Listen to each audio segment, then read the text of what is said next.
दांतों को हमेशा से अंडर एस्टिमेट किया गया है। दांतों को भी खराब होने में बहुत बड़ा इम्पैक्ट चाहिए। अगर पहले की बात करें या पहले ज़माने की बात करें तो दांत इतने खराब होते नहीं थे। तो क्या वो नई प्रॉब्लम जनरेट होते जा रही हैं जो पहले नहीं होती थी लेकिन अब हो गई हैं? तो जब अपन 20 साल पहले की बात करें तो शायद ही अपन ने बर्थडे में केक खाया, उसके पहले कभी केक खाते ही नहीं। वो डेजर्ट्स हो गया। हाँ, तो कुछ खाने के बाद में मीठा बिल्कुल चाहिए, वरना पेट भरा जैसा नहीं लगता, सेटिस्फेक्शन नहीं लगता। कितना अवेयरनेस है और कितना अभी भी वो अनअवेयर्ड है? क्या वो पेन पॉइंट्स आपको फेस करना पड़े अभी ट्रीटमेंट्स में लेके? तो एक तो सबसे पहले है कि लेट आते हैं। लेट क्यों आते हैं? क्योंकि उनको लगता है कि भाई इलाज कराने की ज़रूरत ही नहीं है, क्योंकि कोई प्रॉब्लम नहीं, और प्रॉब्लम बड़ी हो जाती है, पेन बहुत ज़्यादा होता है, तो फिर उनको आना मैंडेटरी। लेकिन आज की तारीख में इतने सारे मतलब टूथब्रश में ये है, टूथपेस्ट में ये है, टूथब्रश भी अलग अलग टाइप के आने लगे हैं, उसके बाद भी डेंटल जो केयर है या जो प्रॉब्लम्स बढ़ रही हैं वो क्यों बढ़ रही हैं? क्या प्रोडक्ट्स में कमी है या प्रोसेसेस में कमी है? आदत में कमी है। थोड़ा सा जो ब्रशिंग टेक्निक है वो सबसे इम्पोर्टेंट है। तो ब्रशिंग की क्या वो सही टेक्निक है? जैसे मैंने एक रूल बताया कि फ्रीक्वेंटली वो कितने टाइम फ्रेम में ब्रश को चेंज करना चाहिए? 3 मंथ्स। एवरी 3 मंथ्स में चेंज टूथब्रश को चेंज कर लेना चाहिए। ठीक है, क्योंकि लोग काफ़ी बार वो फ्लावर जब तक बनता नहीं तब हाँ, तक वो चेंज ही नहीं वो करते। मेंटेलिटी वही है कि जब तक वो ब्रशिंग भी ब्रश ऐसे नहीं करते हैं कि जब तक फ्लावर नहीं बनता उनको लगता ही नहीं कि ब्रश के पैसे वसूल लिए। रात में अगर आप ब्रशिंग नहीं कर रहे तो आप बैक्टीरियल लोगों को इन्वाइट कर रहे हैं मुंह में पार्टी करने के लिए।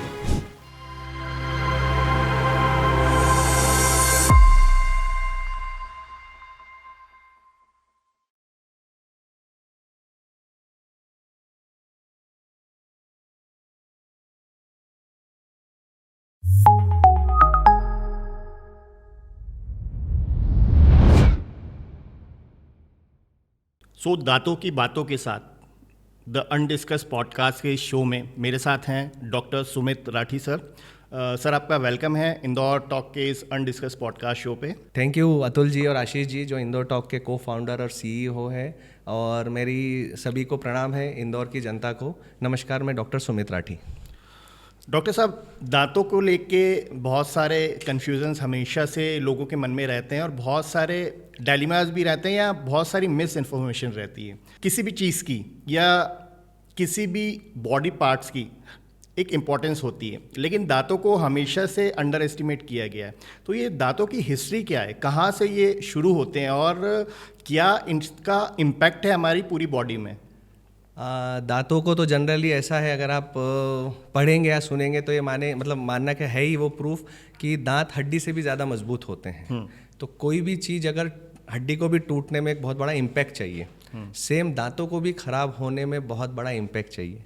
अगर पहले की बात करें या पहले ज़माने की बात करें तो दांत इतने ख़राब होते नहीं थे। तो पहले ख़राब नहीं होते थे तो उस पर इतने अच्छे इलाज भी नहीं थे और इतनी अच्छी टेक्निक्स भी नहीं थी। बट जैसे जैसे चीज़ें ख़राब होती गई तो नए नए इन्वेंशंस आते गए, नए नए डिस्कवरीज आती गई है, तो उस हिसाब से वो चीज़ बढ़ती गई है। शायद इसीलिए डेंटल केयर को इतना अंडर एस्टिमेट किया जाता है। मतलब हम जो हमारे दांत होते हैं उनको इतना ज़्यादा प्रेफरेंस नहीं देते हैं कि यार इनमें भी कभी कोई इश्यूज़ होते होंगे या कोई प्रॉब्लम्स होती होंगी या इनके भी इतने इस लेवल पे आज ट्रीटमेंट्स अवेलेबल हैं। पहले ऐसा था कि दांत खराब नहीं होते थे क्योंकि जो रूटीन प्रैक्टिस है आदमी 2 टाइम प्रॉपर खाना खाता था, 2 तो नहीं बट 1 टाइम प्रॉपर ब्रशिंग करता था, और इतने जो चेंजेस अभी आए हैं पिछले 10 से 15 सालों में इतने नहीं थे चेंजेस कि भाई जो स्ट्रेस वाला वर्क रूटीन है, फिर उसके बाद में डाइट का वर्क रूटीन है, फिर कोई वीगन हो गया है, कोई नॉन वेजिटेरियन से वेजिटेरियन हो गया है, और बहुत सारे स्पेसिफिकेशंस आ गए हैं। तो उस चक्कर में बहुत सारी हैबिट्स चेंज हो गई है। पहले आपको और मेरे ज़माने में, मतलब अपन इतने एजेड नहीं है but generally we are 35 plus, तो जब अपन 20 साल पहले की बात करें तो शायद ही अपन ने बर्थडे में केक खाया, उसके पहले कभी केक खाते ही नहीं थे। हाँ, नहीं बट अब रूटीन हो गया है, वो डेजर्ट्स हो गया। हाँ, तो कुछ खाने के बाद में मीठा बिल्कुल चाहिए, वरना पेट भरा जैसा नहीं लगता है, सेटिस्फेक्शन नहीं लगता है। और वही मीठी चीज़ दांतों में कैविटी इंक्रीज करती है। हर तीसरे दिन किसी का बर्थडे है, कोई फंक्शन में जा रहा है, और पार्टी को पहले बहुत अलग तरीके से देखा जाता था कि 15-20 दिन, 1 महीने में, 2 महीने में एक बार होती है। बट अब रूटीनली आप देखेंगे कि हर तीसरे दिन तो आपको कोई पार्टी फंक्शन में जाना है। तो उस तरह से हैबिट्स चेंज हुई खाने की, इस कारण से दांतों में तकलीफ़ें बढ़ गई है। और उसको ज़माना पहले की तरह ही है कि भैया दिखाने की ज़रूरत नहीं, क्योंकि पहले भी ख़राब नहीं होते थे और अभी भी ख़राब नहीं हो रहे। बट बेसिकली अभी हैबिट्स चेंज हो गई है तो दांत खराब होना काफ़ी कॉमन हो गया।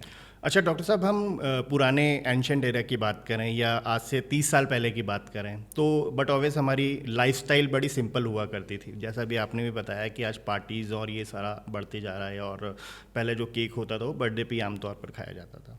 तो एंशियंट एरा की बात करते तो लाइफस्टाइल बड़ी सिंपल हुआ करती थी, उसी के कारण फूड हैबिट्स भी बहुत सिंपल थे। बिल्कुल। लेकिन एरा चेंज हो रहा है, डिजिटलाइज हो रहा है, मॉडर्नाइजेशन हो रहा है, फूड कल्चर स्पेशली बहुत चेंज हो गया है। यार इंदौर की पर्टिकुलरली बात करें तो इसका फूड कल्चर तो अब इतना शिफ्ट हो गया है कि हमें भी समझ में नहीं आता ये क्या खा रहे हैं हम लोग आजकल। तो चेंजेस हम लोगों को एक बड़े लेवल पे देखने को मिल रहे हैं। अब जब चेंजेस आते हैं तो साथ ही साथ उसके प्रॉब्लम्स भी आती हैं।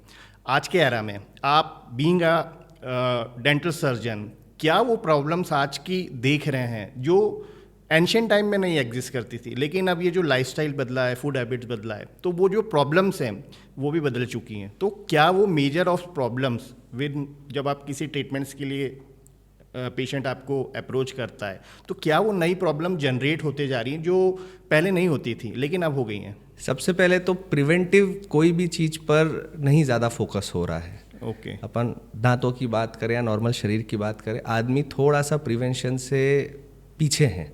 करता तो है, पता तो है, बट बाद में आलस भी आ जाता है कि भाई करना तो है, बताना तो है, बट कोई सही डॉक्टर नहीं मिल रहा या फिर सही गाइडेंस नहीं मिल रहा, या मुझे ये प्रॉब्लम है मुझे पता ही नहीं है। तो इस चक्कर में वो हमेशा डायलेमा में है। पहली चीज़ तो उसको एंड रिजल्ट पता नहीं रहता है, और फिर आजकल गूगल, फेसबुक, यूट्यूब पे देख रहा है कि भाई मेरी प्रॉब्लम मैं इससे पूछ के देख लूँ कि ये क्या इलाज बताता है, और फिर जब तक के बढ़ती नहीं है तब तक वो दिखाता नहीं है। तो प्रिवेंशन, जैसा बोला गया कि prevention is better than cure, तो ये यहाँ पर भी इम्प्लाई होता है। और डेंटिस्ट्री में ऐसा है कि जनरली 2 टाइम ब्रशिंग भी नहीं हो पा रही है। पहले की लाइफस्टाइल में मतलब लोगों की 2 टाइम ब्रशिंग भी नहीं हो रही? हाँ, 2 टाइम भी ब्रशिंग नहीं करते हैं। एक तो ब्रशिंग करते भी हैं बट फिर वो सही तरीके से नहीं करते हैं। जैसे सिंपल सी भाषा में, अगर कोई शर्ट की कॉलर या स्लीव्स अपनी ख़राब हो जाती है तो पहले के ज़माने में उसको थोड़ी देर तक भिगोते थे, उसको अच्छे से साफ़ करते थे और फिर ब्रश लगाते थे। आजकल क्या हो गया है, थोड़ा सा पेस्ट लिया और खूब ज़ोर ज़ोर से दांतों को ब्रशिंग करते हैं। तो ब्रशिंग टेक्निक प्रॉपर नहीं है। अब कोई पेशेंट्स बोलते हैं कि डॉक्टर साहब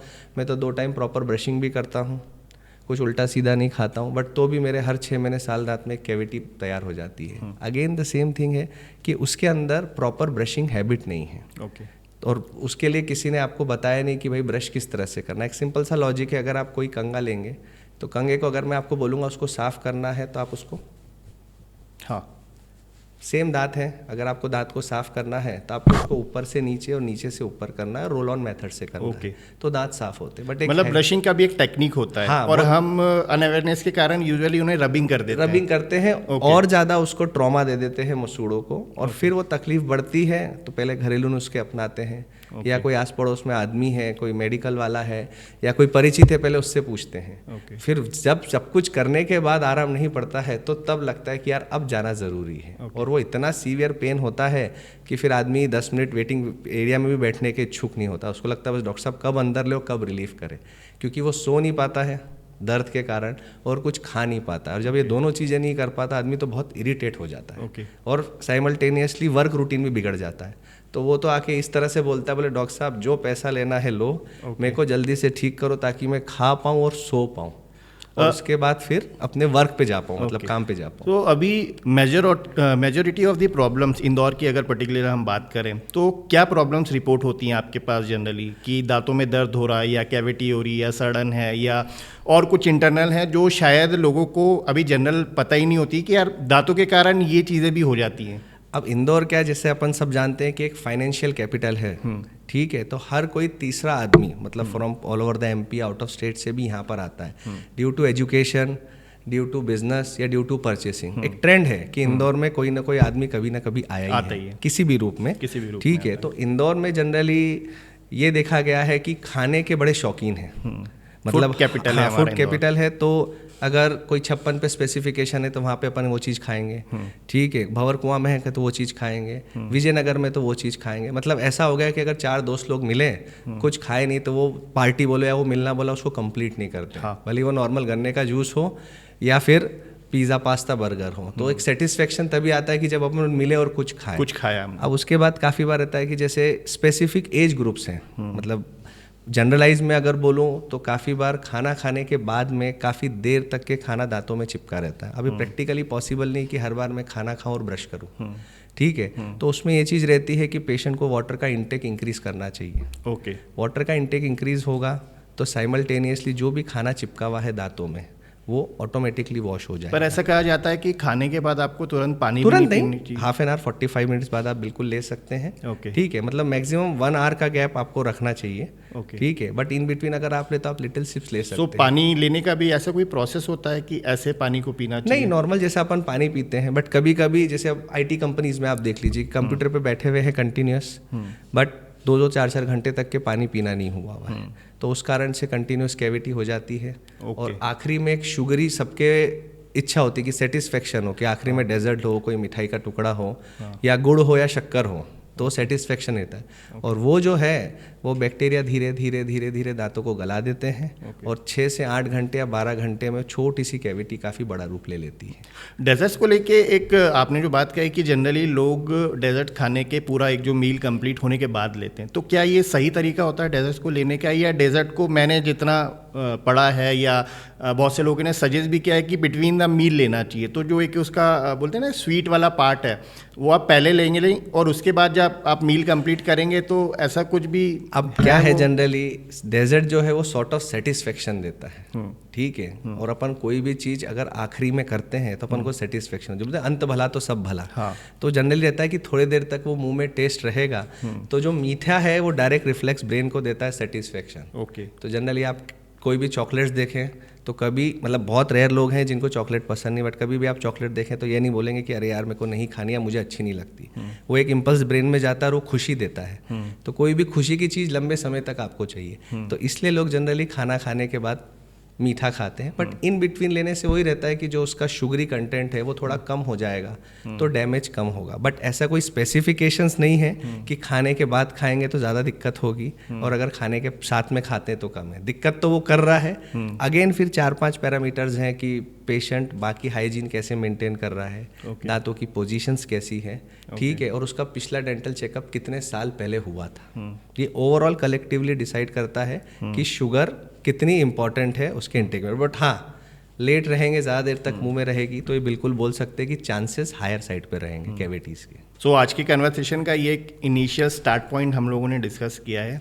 अब चूंकि डेंटल केयर एक इतना इम्पॉर्टेंट सब्जेक्ट मुझे लगता है अभी तक की कन्वर्सेशन से, तो इसको थोड़ा सा हमारे लिसनर्स के लिए हम लोग एक डिटेल कन्वर्सेशन करेंगे और वो पार्ट्स में करेंगे, ताकि हर किसी की अलग अलग प्रॉब्लम्स हैं, तो वो सारी प्रॉब्लम्स को हम एड्रेस करते हुए उनको सॉल्यूशंस दे पाएँ आज की इस कन्वर्सेशन से। तो सबसे पहले आपने बताया कि प्रॉब्लम्स तो डेफिनेटली हो रही हैं और लोग अनअवेयर हैं, मिस इन्फॉर्म्ड है, और दांतों को पर्टिकुलरली इतना इम्पोर्टेंस देते नहीं है वो। जैसे आपने बताया कि भाई ब्रेन बहुत स्ट्रांग है और उससे ज़्यादा भी स्ट्रांग दांत हैं, तो लोग एक्सपेक्ट नहीं करते यार इनमें भी कभी कुछ होता होगा, लेकिन हो रहा है क्योंकि आपके पास ट्रीटमेंट्स के लिए पेशेंट्स आ रहे हैं। तो अब जब वो आते हैं तो आपके वो क्या पेन पॉइंट्स रहते हैं कि टाइमली आ रहे हैं, अनटाइमली आ रहे हैं, ये चीज़ें जैसे आपने भी फोकस किया कि प्रिवेंशन की ओर पे ज़्यादा हमें जाना चाहिए, तो क्या वो स्टेज पे अभी तक इंदौर के लोग पहुंच रहे हैं? कितना अवेयरनेस है और कितना अभी भी वो अनअवेयर्ड है? क्या वो पेन पॉइंट्स आपको फेस करना पड़े अभी ट्रीटमेंट्स में लेके? अपन थोड़ा सा इसको, जब से दांत मुंह में आता है तब से अपन उसको स्टार्ट बर्थ के टाइम, बर्थ के समय से, तो जनरली 6 to 7 मंथ्स की एज में पहला टूथ दांत में आता है, अकॉर्डिंग टू बुक्स। क्योंकि बुक्स तो सब कुछ आइडियली बोलती है, बट जो पॉपुलेशन है वो अपने हिसाब से उसको मॉडिफाई कर लेती है, या फिर उसको वो चीज़ नहीं समझ में आती। ठीक है, तो जब पहला टूथ आता है मुंह में, तब जनरली बोले डॉक्टर को दिखाना चाहिए, या फिर उस समय से ब्रशिंग करना या ओरल हेल्थ हाइजीन को साफ करना या क्लियर करना चाहिए। बट जनरली जब छोटे बेबीज आते हैं, फीडिंग होती है, तो वो रात में जब फीड करके सोते हैं तो किसी को भी पता नहीं रहता है कि भैया दांतों में भी सड़न लगेगी, तो उसको वैसे ही सुला देते हैं। तो ये छोटे बेबीज के लिए? हाँ, छोटे बेबीज के लिए, मतलब from 0 to 3 years. 0 to 3 years. 0 to 3 years के अंदर मुंह में सारे दांत आ जाते हैं। अब प्रिकॉशन क्या रखना है? आप ऑब्वियसली 2 साल के बच्चे को रात में उठा के ब्रश नहीं करा सकते, ठीक है, क्योंकि वो इतनी गहरी नींद में रहता है और इतनी बिजी लाइफ शेड्यूल है सबका, तो वो मॉम डैड भी ऐसा है कि कितने जल्दी सोएं ताकि हम सुबह अपने वर्क रूटीन पर रहें। बट जनरली पहले क्या होता था कि भाई मॉम का फिक्स टाइम रहता था कि वो बच्चे के साथ ही रहेगी, बीइंग अ हाउस वाइफ, तो एडिशनल अच्छी केयर हो जाती थी। बट अभी थोड़ा सा वर्क लाइफ बैलेंस डिस्टर्ब है इस कारण से। तो जनरली ऐसे केसेस में अगर आपकी फीडिंग भी है कि आप बच्चे को फीड करके सुला रहे हैं, बॉटल फीडिंग है, तो जब भी आप वो करें तो एक चीज़ ये करें कि गीला कॉटन लें और जहाँ जहाँ भी दूध जमा हुआ है दांतों पे उसको आप क्लीन कर लें। तो चांसेस कम हो जाएंगे। मैं ये नहीं कह रहा हूँ कि इससे कैविटी होगी नहीं और this is the problem solving method, but इससे आपकी है कि भाई कुछ समय तक के, जब तक के बच्चा थोड़ा सा 3 से 4 साल का होता है, जब तक आप उसको ब्रशिंग की हेडिंग नहीं सिखा देते, तब तक आप इन सब चीज़ों से बच सकते हैं जो अपन लोगों के समय होता था जी। ठीक है, तो एक फिर उसके बाद 3 to 6 के अंदर बच्चा अच्छे से ब्रश करता है। आजकल अलग अलग टेस्ट के पेस्ट आ गए हैं, अलग अलग फ्लेवर्स के आ गए हैं, पर्टिकुलरली बच्चों के लिए आ गए हैं, तो उससे भी बच्चा ब्रश करता है, तो वो चीज़ रहती है। तो ये 3 और फिर 6 to 12 की एज रूप में पक्की दाढ़ आना शुरू होती है। तो 6 to 12 ईयर्स की एज में, मतलब इस समय 6 to 12 ईयर्स में सब आपके दूध के दांत गिरते हैं और पक्के दांत कैजुअली धीरे धीरे ग्रेजुअली आते हैं। अब जैसे जैसे दांत आ रहे हैं तो वैसे वैसे उनकी पोजीशन चेंज हो जाती है। पोजीशन चेंज होती है तो हैबिट चेंज होती है, और हैबिट चेंज होती है तो सब दांतों में कहीं ना कहीं खाना फंसना, प्रॉपर ब्रशिंग नहीं करना, और इस एज में थोड़ा सा बच्चा जो कहते हैं ना अपनी भाषा में जिद्दी हो जाता है। 9 ईयर 10 ईयर्स वो अपनी ही मन की करना की सोचता है। साइकोलॉजी में इसको कुछ अलग डिफाइन करते हैं कि आईडी, सुपर ईगो ऐसे करके अलग अलग फेजेस हैं। तो उस समय वो अपने आप को रिप्रेजेंट करता है कि सब कुछ मुझे आता है, मैं बहुत अच्छा हूँ, तो वो जनरली कम सुनता है। तो 6 to 12 की age is the ideal age कि भाई अपने डॉक्टर्स को आपको दिखाना चाहिए। मतलब ये जो डॉक्टर विजिट्स शुरू होना चाहिए ये 6 to 12 के एज में स्टार्ट होना चाहिए, और ये प्रिवेंटिव मेजर्स हैं। बिल्कुल, मतलब कुछ नहीं है तो भी हमें डॉक्टर को विजिट करना चाहिए कि मेरे दांत बरोबर तो आ रहे हैं, कहीं कैविटी तो नहीं है। तो उसका जो फर्स्ट फियर वाला पॉइंट है कि दांतों में जाते हैं तो ड्रिल ही करते हैं, इंजेक्शन ही लगता है, तो वो उसको एक गुड फेथ देगा कि नहीं यार मैं डॉक्टर के पास गया, उसने मेरे से अच्छे से बात करी, मेरे दांत देखे और सब कुछ बढ़िया हो गया, और मुझे 4-5 चीज़ें और बताई, तो वो थोड़ा सा मोटिवेट होता है। बट जनरली 18, 20, 25, 30 तक के प्रॉब्लम होती नहीं है तो आदमी जाता नहीं है, और जब जाता है तो डायरेक्टली फिर एकदम वो ड्रिल इंजेक्शन सब उसको दिखता है, तो उसका एक वो फोबिया बना हुआ है कि जब भी डॉक्टर के पास जाएंगे वो इंजेक्शन ही लगाएगा और रूट कैनाल ही करेगा। एक्चुअली क्या मेडिकल को लेके ये एक कॉन्सेप्ट ही बना हुआ है कि अनलेस एंड अनटिल आपको कोई प्रॉब्लम है या कोई डिसीज़ है या किसी ट्रीटमेंट की ज़रूरत है तो ये आप डॉक्टर को विजिट करेंगे। और आप जिस चीज़ को बता रहे हैं वो प्रिवेंटिव केयर को बता रहे हैं कि ये एक रूटीन है। अनलेस अनटिल आपको कोई प्रॉब्लम हो रही है तब नहीं जाना है, आपको तभी जाना है जब एक वो एज वाइज वो एक ब्रैकेट्स हैं जिस हिसाब से प्रिवेंटिव केयर होना चाहिए। मतलब जनरली जो हमारी बुक सजेस्ट करती है कि भैया ट्रांजिशन जैसे जैसे ओरल कैविटी में आता है वैसे वैसे डेंटिस्ट के पास जाना ज़रूरी है। जैसे फॉर एग्जांपल 12 ईयर्स की कोई लड़की है, बॉय है, जिसके फादर मदर थोड़े से कॉन्शियस है कि यार मेरे बच्चे की स्माइल कैसे होगी। अच्छा, ठीक है, तो 12 to 18 is the very right age for braces. 12 to 18, हाँ, 12 to 18 में आप दिखाते हैं तो काफ़ी बार अगर कोई जॉ डिफॉर्मिटी रही, मतलब जबड़े की कुछ अगर डिफॉर्मिटी है तो वो हम इजीली कर सकते हैं। और अगर थोड़े पहले दिखाते हैं, हमारी भाषा में ग्रोथ स्पर्ट्स बोलते हैं, तो वो एक स्पेसिफिक एज में, मतलब लड़कों के अंदर जनरली 14 to 16 रहता है और लड़कियों में 11 से 13। तो ये ग्रोथ स्पर्ट्स कंप्लीट होने के पहले आप दिखाते हैं तो बहुत सारे चेंजेस आप कर सकते हैं और वो लॉन्ग लाइफ और स्टेबल रहते हैं। जैसे आपने कभी किसी को देखा है कि कोई हंस रहा है तो उसके दांत बहुत ही ज़्यादा बाहर है, या फिर कोई हंस रहा है तो उसके सामने के दांत तो ठीक है बट नीचे के दांत काफ़ी अंदर है या आगे हैं। तो these are the best patients या these are the best people to show to the doctor as soon as possible. और ऐसे समय कुछ हमारी भाषा में क्रॉस बाइट बोलते हैं कि दांत एक लेवल पे इस तरह से आना चाहिए। बट अगर दांत ऐसे आ रहे हैं या 2 दांत ऐसे आ रहे हैं और ये दांत ऐसे हैं तो this is the best time to show to the doctor. तो ये डेवलपिंग एज में इस तरह से हो जाएंगे।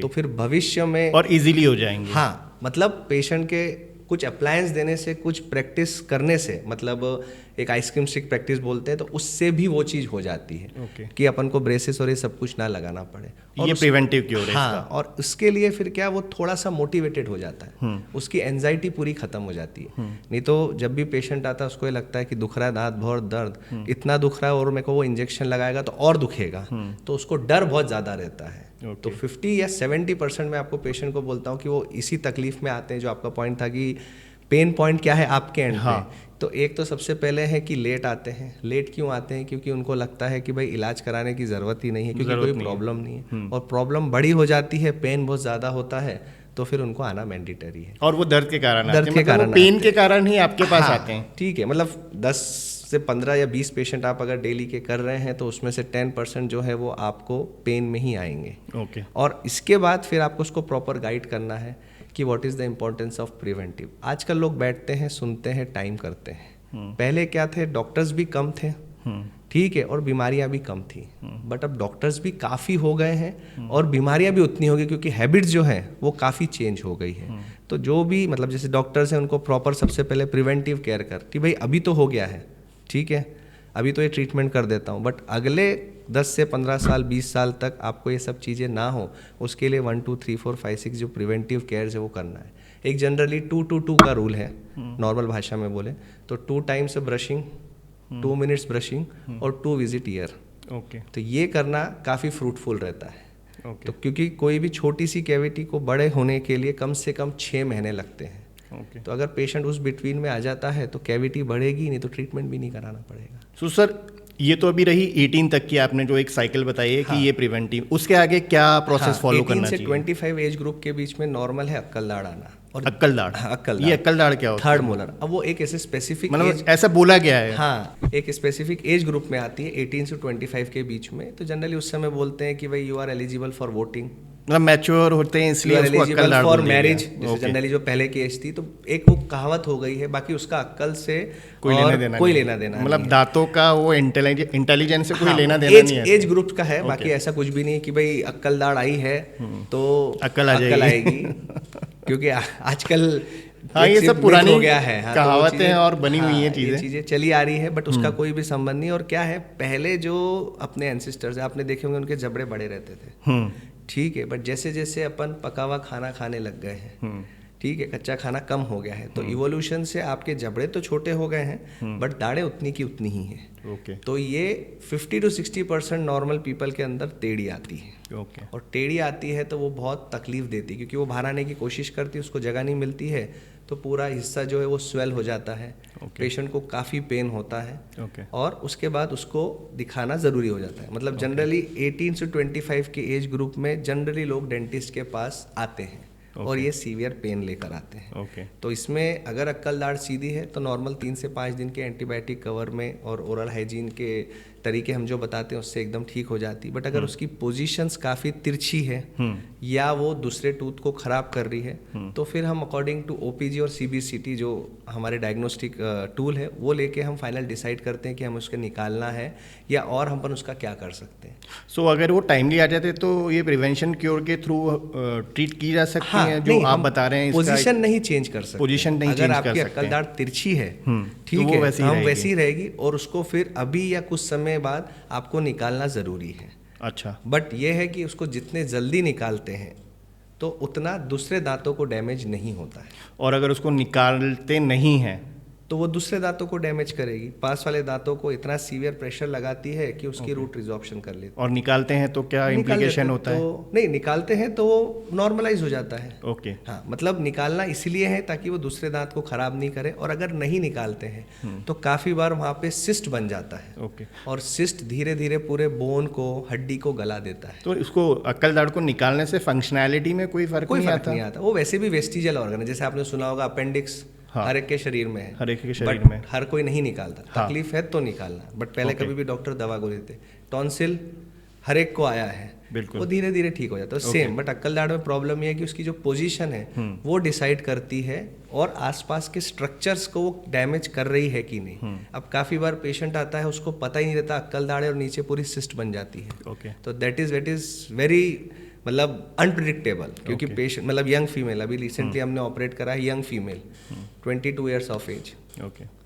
पता ही नहीं था, बट यहाँ पे थोड़ी सी सूजन आती थी, ठीक हो जाता था। Okay. क्योंकि इसमें क्या है, पेन भी नहीं होता कभी कभी। अच्छा। हाँ, हड्डी धीरे धीरे गलती है और इतनी बड़ी सिस्ट बना लेती है। अच्छा, तो कभी कभी तो ऑटोमेटिकली फ्रैक्चर हो जाता है, पेशेंट को पता ही नहीं रहता है। मतलब फ्रैक्चर तो जनरली बोन्स में होता है। तो फ्रैक्चर इसलिए क्योंकि धीरे धीरे धीरे जो प्रेशर है बहुत ज़्यादा इंक्रीज हुआ, उसने हड्डी को गलाना शुरू कर दिया, और हड्डी को गलाने के कारण वहाँ पर एक सिस्ट फॉर्म जैसा बन गया। ओके, मतलब पानी की थैली, अगर अपन नॉर्मल भाषा में बात करें, और वो पानी की थैली बढ़ते बढ़ते बढ़ते ऐसा हो गया कि उसने रप्चर कर दिया। बट इसमें टाइम लगेगा, ओके, और एक दिन में रप्चर नहीं होगा, पेशेंट को पेन होगा, ओके, तकलीफ होगी, उस समय उसको जाना चाहिए। मतलब कभी भी जैसे बोलते हैं ना, भगवान ने शरीर को इतना अच्छा बनाया कि वो एक दिन में सरप्राइजेस आपको नहीं देगा। अच्छा। वो आपको सिग्नल भेजेगा, मतलब हमें पता ही नहीं है कि क्या क्या चीज़ें हमारे अंदर। हाँ, तो आपको सिग्नल भेजेगा, बट अपन वो सिग्नल को इग्नोर करते हैं, और इग्नोर करने के कारण फिर वो छोटी सी बीमारी बड़ा मतलब अभी तक तो हम समझते हैं कि ये जो दिखते हैं 32 यही हैं, बस इनके पीछे भी एक बहुत बड़ा फंक्शन काम कर रहा है या बहुत बड़ा एक स्ट्रक्चर है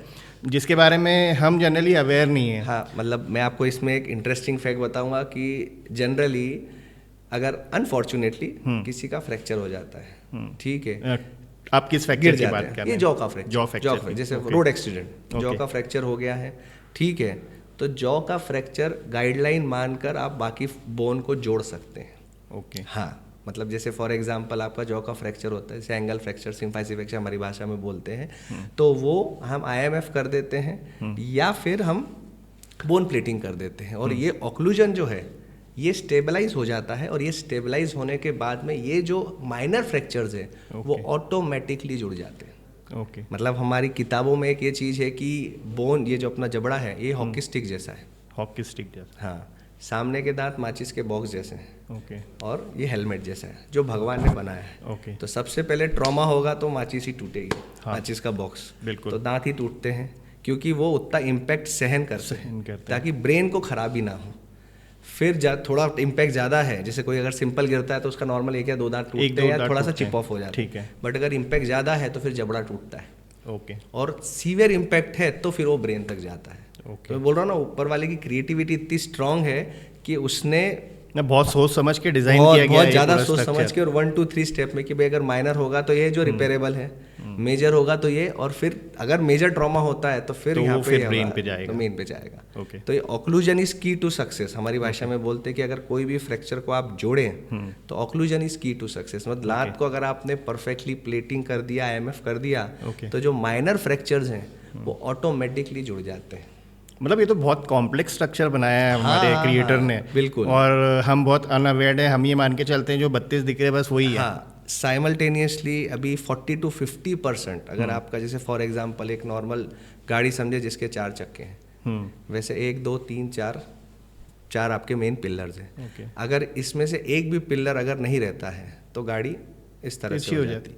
तो धीरे धीरे स्टडीज, मतलब रिसर्च है ये कि भाई स्पॉन्डिलाइटिस का pain is one of the reason, cervical spondylitis is due to dental origin, क्योंकि कोई चीज़ अगर ऐसी और उससे ये हो गई तो कंटिन्यूस वो तिरछा ही काम करते जाएगी। और इसलिए आपने गाड़ी की बात की तो वो चारों चक्कों को हमेशा जिसे हम व्हील अलाइनमेंट बैलेंसिंग बोलते हैं वो करवाना ही पड़ते हैं। बट होता क्या है, पीछे के 2 दांत रहते, आगे के 2 दांत रहते, तो पेशेंट उस तरफ से खाता है तो उसको पता ही नहीं लगता है कि मुझे कुछ प्रॉब्लम। हाँ, मतलब अगर इधर प्रॉब्लम आ रही तो इधर से खा लेता है, इधर प्रॉब्लम है तो इधर से खा लेता है, और वो फिर धीरे धीरे उसको अवॉइड करता जाता है कि चलो आदत कर लेता है, आदत कर लेता कि भाई बिना एक दांत के भी मैं अच्छे से खा सकता हूँ, क्योंकि जो मसल्स हैं, ये जो TMJ हैं, ये उसको अपने हिसाब से अडेप्ट कर लेता है, और फिर धीरे धीरे धीरे आगे के दांत घिसने लगते हैं। एक मतलब मैं इंटरेस्टिंग बात बताऊंगा कि एक पेशेंट थे, पीछे दाढ़े है ही नहीं, दाढ़ी नहीं है, मतलब 8 दाढ़े हैं, तो जब दुखी उन्होंने निकाल लिया, क्योंकि उस समय इतने इलाज नहीं थे, तो उनके सामने के दांत घसने लग गए। तो डॉक्टर के पास गए, डॉक्टर को बोला कि डॉक्टर साहब आप मेरे दांत लगा दीजिए। डॉक्टर ने भी ड्यू टू कभी कभी पेशेंट के हिसाब से काम करना पड़ता है, या फिर उनके घर में कोई फंक्शन था तो उन्होंने ये कर दिया। With in 6 months to 1 year जो सामने के दांत लगे थे वो चिप ऑफ हो गए और सब खराब हो गए। क्योंकि पोस्टीरियर पिलर अगर स्ट्रांग नहीं है तो सामने आप कितने भी सुंदर दांत लगा देंगे, वो घसते जाएंगे, सस्टेन नहीं करेंगे वो, और तकलीफ हो जाएगी। ओके, फिर अल्टीमेटली पोस्टीरियर हमने इम्प्लांट्स प्लेस करे और बाई ट्रेस करके उसके दांत लगाए, तो now she is okay and comfortable. तो काफ़ी बार डायग्नोस करना भी it is very challenging now days, क्योंकि पहले क्या होता है, पेशेंट आता है वो डिले में ही आता है, ट्रीटमेंट भी बेस्ट चाहिए और कॉस्ट तो ठीक है अपनी जगह, बट ट्रीटमेंट भी बेस्ट चाहिए उसको और बहुत जल्दी चाहिए। हाँ, वो एक अब मेंटालिटी और हाँ। क्या बोले तो अब साइकोलॉजी बन गई कि सब कुछ जल्दी चाहिए। हाँ। अब वो ट्रीटमेंट भी सोचते हैं कि यार 1 महीने का ट्रीटमेंट आप 1 हफ्ते में ही कर दो। हाँ। तो वो तो बट नेचुरल है, अभी वो माइंडसेट वैसा होता जा रहा है। ये रही 21 की जो एज होती है उससे लेके आपने जो 18 बताया से 25 के 18 एज ग्रुप से में। 25। हाँ। अब जब एक नेक्स्ट लेवल पे हम बढ़ते हैं, जैसे हम लोगों ने आमतौर पर सुना है कि यार जैसे 40 की एज होती है आपकी तो आपको एक फुल बॉडी चेकअप के लिए जाना चाहिए। तो क्या ऐसा कुछ भी है कि जैसे ही आप 40 के होते हैं या एक आप अर्ली अपनी एजेस में बढ़ते जा रहे हैं तो डेंटल चेकअप के लिए भी जाना चाहिए? ठीक है, जनरली अगर अपने दादा दादी या फिर उनके दादा दादी की बात करें तो उनकी लाइफ एक्सपेक्टेंसी थी 80 साल। मतलब कई तो 100 तक भी जिए हैं। मतलब एक हम जनरली एवरेज निकालते एवरेज हैं निकाले कि भाई तो 80 साल तक एक आदमी जनरली जीता है विदाउट तकलीफ। बाद में फिर हार्ट की तकलीफ, जोड़ों में तकलीफ, दांत नहीं है, मुंह में बाल गिर गए, एक ये नॉर्मल है कि भाई भगवान का दिया हुआ इतना चल गया तो बहुत अच्छा है, जनरली जो बोलते हैं। अब लाइफ एक्सपेक्टेंसी ड्यू टू बहुत सारे चेंजेस के कारण 60 तक आ गई है। इसलिए आपने सुना होगा 40 में हार्ट अटैक आ रहे हैं लोगों को। हाँ, अभी तो मिडिल काफी एज, आ रहे हैं। हाँ मिडिल एज में ही सबसे ज़्यादा आ रहे हैं। तो ये जो ट्रांजिशन है वो उसी तरीके से है। तो जनरली क्या होता है कि काफ़ी बार लोग आते हैं बोलते हैं डॉक्टर साहब 40 के मेरे को कोई तकलीफ नहीं है, वो तो वाइफ का ट्रीटमेंट कराने में आया, उसको तकलीफ थी तो आप मेरा भी चेकअप कर लीजिए। फिर जब हम उसका चेकअप करते उसको 4-5 चीज़ें पूछते हैं कि आपको कभी कभी स्मेल आती है? हाँ बोले डॉक्टर साहब ब्रश तो करता हूँ बट पता नहीं है, क्योंकि आपको ही नहीं पता रहता है कि आपको इस तरह से कोई प्रॉब्लम है। सेकेंड चीज़, कभी कभी ब्लीडिंग होती है? तो बोले हाँ वो कुछ शादी फंक्शन में खा लिया था, उसके बाद मैंने ज़ोर से ब्रश करा तो मुझे ब्लीडिंग होती थी। ठीक है। और थर्ड चीज़ है, कभी कभी दांत हिलते थे, सेंसिटिविटी होती थी? तो बोले हाँ सेंसिटिविटी होती तो थी बट मैंने वो मेडिकल से पेस्ट ले लिया तो वो भी हो गया। तो उसको जो प्रॉब्लम है उसने उसका ऑटोमेटिकली ट्रीटमेंट करते गया और उसको लगा कि जो मैं कर रहा हूँ वो सही है। बट जब हम एक्सरे लेके देखते हैं तो सेकेंड और थर्ड स्टेज पेरिडोंटाइटिस रहता है, पायरिया। अब पायरिया में खासियत बोलो या फिर खराबी बोलो ये है कि उस पर पेशेंट को दर्द नहीं होता। अच्छा, उसमें कोई पेन नहीं होता? कोई पेन नहीं आता, धीरे धीरे धीरे धीरे हड्डी गलती जाती है और उसके बाद में वो पेशेंट तब आता है कि डॉक्टर साहब ये दांत अपने आप बहुत ज़्यादा हिलने लग गए। ओके। कभी कभी तो पेशेंट बोलता है डॉक्टर साहब बिल्कुल सब कुछ सही था, उस दिन मैं केला खा रही थी ना तो सामने का दांत गिर गया। अब वो केले खाने से कभी दांत नहीं गिरते हैं, वो ऑब्वियसली उसमें पायरिया हुआ था जिस कारण से हड्डी पूरी गल गई थी। और कचरे की पकड़ से, मतलब जो लाड़ में कैल्शियम फॉस्फोरस रहता है वो धीरे धीरे सलाइवेशन के साथ मिक्स होके, खाने के साथ मिक्स होके दांत के आसपास एक मोटी परत बना लेता है। तो पेशेंट को लगता है कि ये मोटी परत हड्डी है। ओके। तो जनरली एक मिथ है कि भाई दांत साफ करने के बाद दांत ढीले हो जाते हैं, बट दांत ढीले नहीं होते हैं। 2 से 3 दिन में वो अपने आप नॉर्मल हो जाते हैं, मतलब ठीक है, या 7 to 14 डेज में।